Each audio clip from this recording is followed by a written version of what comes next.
O programa Por Dentro da Política recebe o deputado Aldo Demarque, do Democratas, para prestar contas de mandato. Deputado, seja muito bem-vindo mais uma vez ao estúdio da TV Alesp. É um prazer conversar com o senhor, prestar contas de mandato. Eu que agradeço, Jorge. Eu, todas as vezes que convidado, faço questão de estar aqui, porque é uma forma, primeiro, de você apresentar aqui, fazer aqui uma prestação de conta da representatividade, né?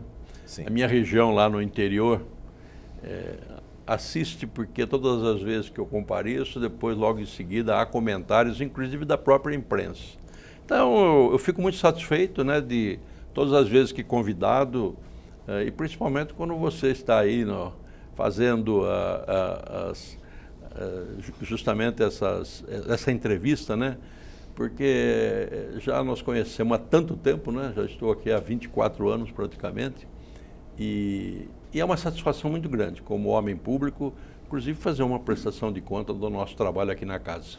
O senhor fala de satisfação, qual é a satisfação de ver um programa, um projeto, na verdade, ou uma ideia. Vamos falar da ideia, porque, na verdade, esse projeto que foi aprovado, que traz lições de ética e cidadania nas escolas, na verdade, é uma aglutinação de outras propostas.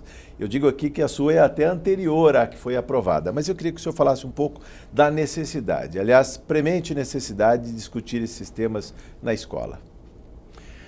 Olha, eu confesso a você, Jorge, que não sei se você já viu aí, principalmente na rede social, nós estamos indo embora. Aqueles da década de 50, 60, 70, né? Enfim, nós dessa época, nós tínhamos essas informações não apenas em casa, onde os nossos pais, nossas mães, principalmente as nossas mães, eram as professoras. Sim. Aquelas que estavam conosco o dia todo. E depois você ia para a escola, você tinha um respeito muito grande com os professores, porque você sabia que você tinha que ter respeito com aqueles que estavam transmitindo o conhecimento a vocês. E infelizmente hoje o tempo mudou muito, né? As mães não têm tanta culpa, mas elas têm que ficar ausentes de casa para ajudar na renda familiar. Sim. E essa ausência, evidentemente, que sobrou muito para as escolas, né? Sim. Porque as escolas, enfim, elas foram, o papel delas é passar conhecimento, sim, mas ela, no fim, hoje, como as crianças ficam um bom tempo do dia nas escolas, elas têm necessidade, sim, de receber essas ligações, essas lições de ética e cidadania. Eu digo que os jovens de hoje, muitas vezes até mesmo educados dentro da sua própria casa, existem casais muito novos que não tiveram essa oportunidade que eu estou falando. Sim. Então eles não têm como passar isso para os filhos, né? E é por isso que nós defendemos essa disciplina, esse programa nas escolas, não só estaduais, mas também as particulares. Sim. É evidente que é um programa que deve ser muito bem, evidentemente, estudado, né? Dentro da nossa Secretaria da Educação do Estado de São Paulo, principalmente, mas essa crise moral que nós estamos tendo hoje, né? Não só como cidadão, dentro da política mesmo, nós Sim. vemos isso, se o cidadão não teve a oportunidade de receber esse tipo de informação, é evidente que para ele é normal tudo que ocorre hoje. Porque se perdeu essa agenda daquela escola lá dos anos 70 e 80 e que se perdeu nas escolas de hoje, deputado, e porque o senhor prega essa volta. Não é uma volta ao passado. Eu tenho que explicar aqui para o nosso telespectador que o projeto de lei que foi aprovado, ele cria um programa de lições e ética e cidadania no ensino fundamental e médio da rede pública e privada de ensino no estado de São Paulo. O seu projeto era até mais além, criava disciplina, a disciplina, como era no passado, ou SPB, Organização Social e Política do Brasil. O que se pretende, na verdade, nessa volta, nesse retorno, e por que perdemos esses ensinamentos? Porque eles deixaram de fazer parte das grades curriculares, deputado? Olha, eu acho que modernidades, né? Não é também um ranço com relação à ditadura que a gente viveu? 64, naquela 80... passagem é que depois que, vamos dizer assim, passou o período de 64, né? Sim. Que começou, daí teve aquele período todo. Mas não estou dizendo que só houve, não. Até antes do período de 64, eu, por exemplo, eu tive na escola antes de 64. Eu cantava o hino nacional. Eu, para entrar na escola, e vou dizer uma coisa, Jorge, eu, para olhar para a minha professora, eu pensava 2 vezes para olhar para a professora. O respeito que todos tínhamos, né? Sim. Saía de casa, aquilo que eu estou falando, o que faltou muito também é dentro de casa hoje, né? Por, enfim, as ausências, principalmente das mães, por necessidade de trabalho. Então, eu, para você ter uma ideia, eu vou contar uma passagem aqui, sou lá do interior. A minha mãe, semi-alfabetizada, né? Ela, quando chegava o boletim, lembra do boletim? Sim, sim. Se chegava no fim do mês, a mãe tinha que assinar, qualquer coisa assim. A minha mãe não ia para verificar a nota do meu português, da minha matemática, coitada. Ela ia direto no comportamento. E eu tive uma professora num ano lá, sim, que ela resolveu linearmente dar 60 de comportamento para todo mundo. Jorge. Vai explicar em casa o que significa isso. Foram 10 surras, 10 puxão de orelha, entendeu? Até um dia minha mãe foi para a professora e falou, nossa, mas meu filho parece ser tão comportado. E eu sentava na primeira da fila, porque eu sabia daquilo, quieto ali, né? Daí a professora falou, a senhora vai me desculpar, mas isso foi um critério que eu adotei, independente. 60%. Aí até minha mãe, até no fim, falou assim, que ela se arrependia muito do castigo que ela tinha me dado e tal, por isso. Mas eu estou falando o seguinte, você vê como é que era naquela época. Era, dentro de casa, por exemplo, era mais o comportamento, o respeito, a educação, do que o próprio português e matemática. E os tempos aí foram passando, né? Passando, e nós não recebemos mais esse tipo de informação, os jovens, né? Porque a formação do ser humano é na tenra idade ainda, porque quando você está começando. E, na verdade, hoje chegou-se a um ponto de que os jovens, eles não têm noção nem dos direitos deles, que dirá das obrigações. Porque os direitos e as obrigações têm que andar de mãos dadas, certo? Mas é isso que essa disciplina vai tentar passar para os jovens. Eles têm os direitos, lógico, até constitucional, né, para não serem prejudicados. Mas tem que saber que tem também os deveres, né? Deveres. Respeito, porque ele tem que saber que ele tem que ter respeito no espaço que ele vive, né? O mesmo direito que você tem, vamos dizer assim, o seu colega também tem. Sim. Respeito, porque hoje o desrespeito é com os professores, com os pais, com os avós. Nós estamos caminhando, ou nós adotamos umas medidas como essa aí, que eu acho que não é nada, vamos dizer assim, eu acho que é democrático, né? E principalmente quando você faz um programa discutido numa secretaria de educação, discutido. E quando a gente fala aqui, não é só para as escolas estaduais, não, é também para as escolas particulares. Deputado, é bom que se diga que é um programa, não é bem uma disciplina, mas como colocar dentro da grade, dentro das disciplinas, esse programa? É mais desafiador para os professores? Acho que o professor não gosta muito de inclusão de novas disciplinas. Porque, inclusive, os professores falam, não, mas essa matéria a gente dá nas outras... Transversalmente, né, que eles falam. Mas não é a mesma coisa, não é a mesma coisa. E outra coisa também, eu tenho certeza absoluta que você pode pegar professores aí, sim, até de forma... Tem muita gente, até de forma voluntária, que faria isso aí, né? Sim. Eu faço parte de um clube, chama Clube dos 21 Irmãos Amigos. E tem muita gente aqui que vai assistir esse programa, está assistindo o programa. Quando ele foi criado já, há quase 70 anos atrás, ele chamava Clube dos 21 Irmãos Amigos porque tinha 21 estados. Sim. E cada um falava sobre um estado todo mês. E até hoje é assim. Só que não é mais, ainda continua com 21 Irmãos Amigos, mas já estamos aí com 27. 27, né? 27, estados do Distrito Federal. E quando eu entrei com esse projeto aí, você precisa ver, porque eles só fazem civismo, só, nada mais. Sim. É uma vez por mês, reúne, é um jantar de confraternização, tem uma palestra sobre como é que está a cultura, o turismo daquele estado, daquela região. Para mostrar que o Brasil, antes de mais nada, é uma federação de estados. Então, ninguém admite mais que dia 19 de novembro, aí, alguns jovens, algumas crianças, era feriado, mas não sabia que era dia da bandeira. Dia da bandeira, né? Entendeu? Então, isso, você percebe que falta, eles têm culpa disso? Não. O que falta é eles receberem realmente as informações, né? É para isso que nós estamos aí tentando discutir isso aí. Respeitamos, né?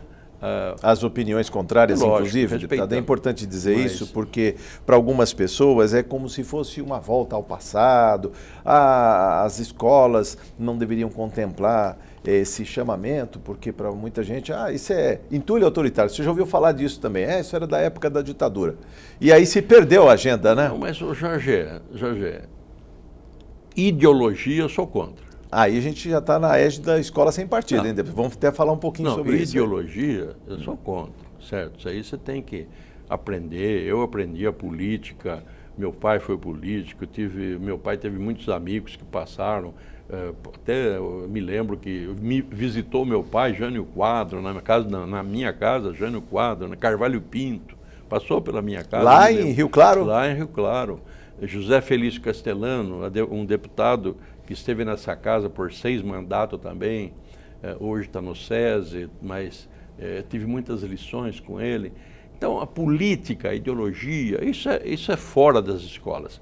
Agora, o que nós estamos falando nas escolas é o civismo, é o símbolo, a bandeira nacional, é você cantar realmente o hino nacional com todas as letras, né, em sentido, né, de respeito.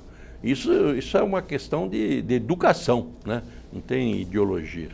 Questão da escola sem partido também, só para não confundir, deputado, que é um tema muito presente hoje em dia, aliás, que está no Congresso Nacional, deve também contagiar as assembleias legislativas, as câmaras municipais. Eu lembro aqui, inclusive, tem uma nota publicada recentemente nos jornais dizendo que o ministro Barroso, do Supremo Tribunal Federal, afirmou numa palestra recentemente lá no Rio de Janeiro, que quem pensa que o problema da educação no Brasil é a escola sem partido se engana, né? Na verdade, ele fala que os problemas do Brasil são a não alfabetização na idade própria, a evasão do ensino médio, o déficit de aprendizado e a capacitação dos professores. Dizendo que escola sem partido, ideologia de gênero, saber se 64 foi golpe ou revolução, ele falou, perdeu o foco.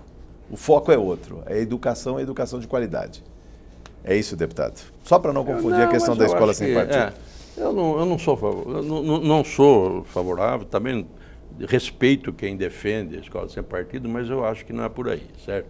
Eu acho que o que nós devemos levar a essas crianças realmente é o civismo, é a história, né? Porque quem perde a história perde a memória. Quem não cultiva a história perde a memória, né? Afinal de contas, o que você menos ouve falar hoje nas escolas é realmente a história, da onde nós viemos, sim, como nós, né, os povos que passaram, as colônias que chegaram aqui no Brasil, que ajudaram, né, desde, vamos dizer assim, os negros, têm um papel preponderante aí no início da nossa colonização. Do desenvolvimento, inclusive. Os italianos, os alemães, japoneses, os árabes, né? Eu acho que você não pode deixar essas crianças sem informação. É isso que nós estamos, e principalmente, esse é o foco da questão, é você saber dos seus direitos constitucionais, mas saber também que de mãos dadas devem estar os seus deveres. porque se não caminharem junto, você pode ter certeza que nós vamos continuar e aprofundar ainda muito mais essa crise social, né? Esse desrespeito hoje com professores na sala de aula, de vez em quando a rede social divulga de tudo, né? Sim. É chocante. O senhor está muito preocupado com a educação, deputado, e estaria otimista ou pessimista? Eu lembro aqui, o senhor foi recentemente no anúncio, né, do novo secretário de Educação que vai tomar posse, o secretário Rossielli. Aliás, ele é atual ministro da Educação, será secretário da Educação no governo João Dória. E também, na oportunidade, o anúncio do secretário de Cultura, o ex-secretário de Cultura também, o Saleitão, Sérgio Saleitão. O senhor estava lá, presente, inclusive, o que ouviu deles, a oportunidade de discutir e debater. Lembrando que a educação é que tem o maior orçamento aqui, né? Os deputados aprovam o orçamento, o desse ano, 216 bilhões, do ano que vem, 2019, quase 230, deputado, 229 bilhões. Educação fica com a maior fatia. O senhor acredita que com recursos carimbados, recursos permanentes, a gente pode fazer mais pela educação?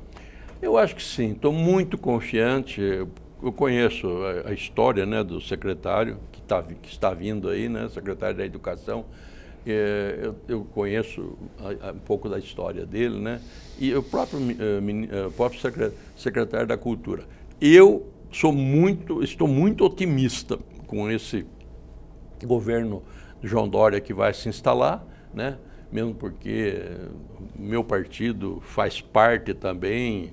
O meu partido tem lá o nosso vice-governador, que é o Rodrigo Garcia, que foi o presidente aqui, nosso presidente da casa, um deputado brilhante, não só aqui na casa, como também hoje deputado federal, né? Deputado federal, foi secretário de Habitação também. Foi secretário da Habitação, secretário da Ciência e Tecnologia, que são as 3 universidades embaixo. Fez um belo de um trabalho, inclusive no desenvolvimento social, né? Eu tenho lá o Bom Prato, eu tenho lá graças ao trabalho dele. Mas eu estou muito confiante, mesmo porque a escolha, né, desses secretariados, eu estou vendo que está sendo feito com muito critério, principalmente técnico. Pessoas são colocadas, são pessoas certas no lugar certo, certo? Então, eu acho que simplesmente só não dará certo realmente se, vamos dizer, a sociedade também não tiver, não acreditar nisso, né? E também dar a colaboração dela, né? Eu acho que tem que haver também uma sintonia e uma confiança da sociedade. Afinal de contas, o governador foi eleito, né? E, na minha opinião, escolhendo bem os seus assessores.